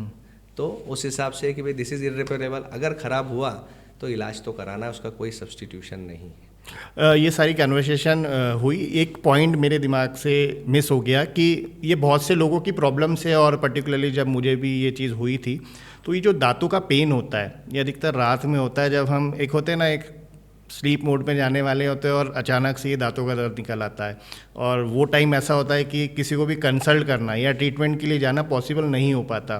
तो ये दांतों का और रात का क्या लॉजिक है, क्या कनेक्शन है कि भाई ये रात में? साइंटिफिकली प्रूवन है सर। एक्चुअली क्या होता है, रात में जब आप सोते हैं तो आपका हार्ट और ब्रेन एक लेवल पे होता है, तो प्रेशर इंक्रीज होता है, और प्रेशर इंक्रीज होने के कारण दर्द आपका बढ़ जाता है। ये दिन भर आपको दर्द तो होता है, बट बिजी रूटीन के कारण इतना आपको पता नहीं लगता, बट जब रात में सब कुछ चीज़ें रिलैक्स रहती तो पूरा ध्यान कंसंट्रेशन वहाँ जाता है, पहली चीज़। दूसरी चीज़, प्रेशर काफ़ी इंक्रीज हो जाता है, ब्लड प्रेशर जो रहता है सोते समय फेस पे और ब्रेन पे, इस कारण से सीवियर पेन होता है, और साइमल्टेनियसली सलाइवेशन फ्लो कम हो जाता है, तो उस कारण से भी ये पेन प्रेसिपिटेट होता है और रात में होता है। तो ऐसी कोई ट्रिक्स या टिप्स है कि अगर किसी को रात में ऐसा कोई पेन जनरेट हुआ तो वो थोड़ा सा एक प्रिवेंटिव क्योर रख ले और फिर नेक्स्ट डे मॉर्निंग में वर्किंग आवर्स सबसे में पहले डॉक्टर को अगेन दिखा है दे? कि वहाँ तक अपन को जाना ही नहीं है। Okay. बट अगर अनफॉर्चुनेटली आप वहाँ तक चले गए हैं तो आजकल आसपास केमिस्ट पे एक जैसे हार्ट में कोई प्रॉब्लम होती है या फिर ऐसा होता है तो जुबान पे चूसने वाली गोली है, सेम वैसे एक गोली आती है सीवियर डेंटल पेन के लिए। तो आप 2 गोली आप एक साथ ले लो तो आपके 4 से 6 घंटे निकल जाएंगे। ओके ठीक है, और थोड़ा सा आपको सिकाई करना ज़रूरी है। ओके, तो गरम सिकाई करने ठंडा से- सिकाई? हाँ, ठंडी की सिकाई करना। ओके। ठीक है, तो कम से कम वो आपकी रात निकल जाएगी। और अगर सीवियर ही पेन है, अनबेरेबल की दवा भी ले ली है, ओके। सिकाई भी कर ली है, काफ़ी बार लोग लौंग का तेल रख लेते हैं बट वो हम जनरली सिम्टोमेटिक बोलते हैं क्योंकि वो काफ़ी बार पेन को ठीक भी कर देता है और बढ़ा भी देता है। Okay again depending upon the clinical condition. और लास्ट फिर नहीं कोई ऑप्शन है तो फिर 24 आवर जो हॉस्पिटल्स ओपन है वहाँ जाके आप एक एनेस्थेटाइजन का इंजेक्शन लगा लीजिए तो आपके 6-8 घंटे निकल जाएंगे, जो जनरली हमारे पेशेंट्स करते हैं। वो चीज़ है। तो 3 बेसिकली मतलब ये डेंटल इमरजेंसी है कि भी रात में एक तो ये ना हो, इससे बचें। और अगर अनफॉर्चुनेटली हो गया है तो सबसे पहले कोई भी लोकल केमिस्ट की शॉप पर जाकर 2 दांत की सीवियर दर्द की दवा रहती है वो जीबान पे रख के चूस ले, उससे आराम हो जाएगा। ओके। थोड़ी सी आप ठंडे की सिकाई करें, सेकंड चीज़। और थर्ड चीज़, अगर इन दोनों से भी आराम नहीं है कि भाई एक्सक्रूशिएटिंग पेन है, हालत ख़राब है, तो फिर एक नॉर्मल एनेस्थेसिया वाला इंजेक्शन जो जनरली पेन किलर का रहता है वो आप लगा लें। कुछ ऐसा भी है कि आइसक्रीम जैसे बहुत लोग सजेस्ट करते हैं कि अगर दर्द होता है तो आइसक्रीम खा लो तो? सब नर्व्स है, नर्व सेंसिटाइज हो गई है तो उसको रिलैक्सेशन के मोड है। But again it depend upon patient to patient. एक पेशेंट को आइसक्रीम से आराम हो जाएगा और एक पेशेंट को आइसक्रीम से तकलीफ बढ़ जाएगी। ओके, तो सबसे बेस्ट है कि अपन दवा ले लें, पेन किलर। हाँ, सेकेंड चीज सिकाई कर लें। और थर्ड अगर ये भी अनवेरेबल है तो आप फिर कंसल्ट करें डॉक्टर, कंसल्ट करें। या फिर एक नॉर्मल रात निकालने के लिए आप ये चीज़ कर सकते हैं कि भाई एक दर्द का इंजेक्शन जो लगता है कमर पे वो लगा लें कि आपकी रात निकल जाए, फिर सुबह आपका जो हो एज सुन एज पॉसिबल आप आपके डेंटिस्ट से कंसल्ट करें। ओके। सो डॉक्टर, ये एक अमेजिंग सेशंस था डेंटल केयर के लिए जिस बारे में बहुत से लोग अनअवेयर हैं। और ख़ास तौर पे हमारी जो सिटी है, फूड सिटी है, वहाँ पर जो एक ड्रास्टिक चेंज आ रहा है फूड हैबिट्स में, हम पता ही नहीं किस टाइप के फूड्स खाने लगे हैं। जंक फूड है, स्ट्रीट फूड है, रेस्टोरेंट्स है, कैफ़ेस हैं, बहुत सारा वैरायटी ऑफ फूड्स हो गया है। सो मुझे जो एक अच्छी बात आपकी लगी कि भाई प्रिवेंशंस पे ध्यान दो और बनिस्पत कि भाई जो जब चीज़ें बढ़ रही हैं तो क्योर पे जाने की ज़रूरत ही नहीं है।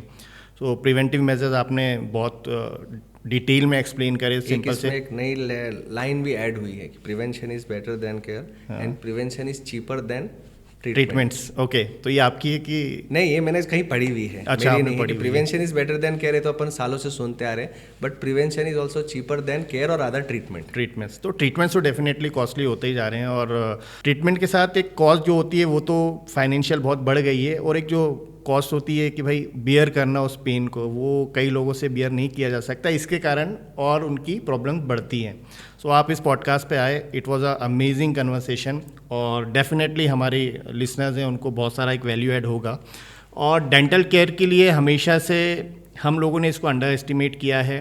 डेंटल केयर हम लोग ऐसा मानते हैं कि दांत ही तो हैं और स्ट्रॉन्ग हैं वो, जैसे डॉक्टर सर ने बताया कि भाई स्ट्रॉन्गेस्ट पास्ट हैं वो, लेकिन उन्हें उतनी जेंटल केयर की भी ज़रूरत है। तो प्रिवेंशंस पे जाएं आप, और जो ब्रशिंग टेक्निक्स और वो जो 2 टाइम ब्रशिंग्स हैं उसको फॉलो करें। और ऐसे ही कंटेंट के लिए आप इंदौर टॉक से कनेक्टेड रहें। इंदौर टॉक का ऐप है, अगर आपने अभी तक डाउनलोड नहीं किया है तो उसे भी डाउनलोड करें। आप तो डाउनलोड करें ही, साथ में अपने फ्रेंड्स को और फैमिली को भी उसकी ऐप के बारे में ज़रूर बताएं। Thank you.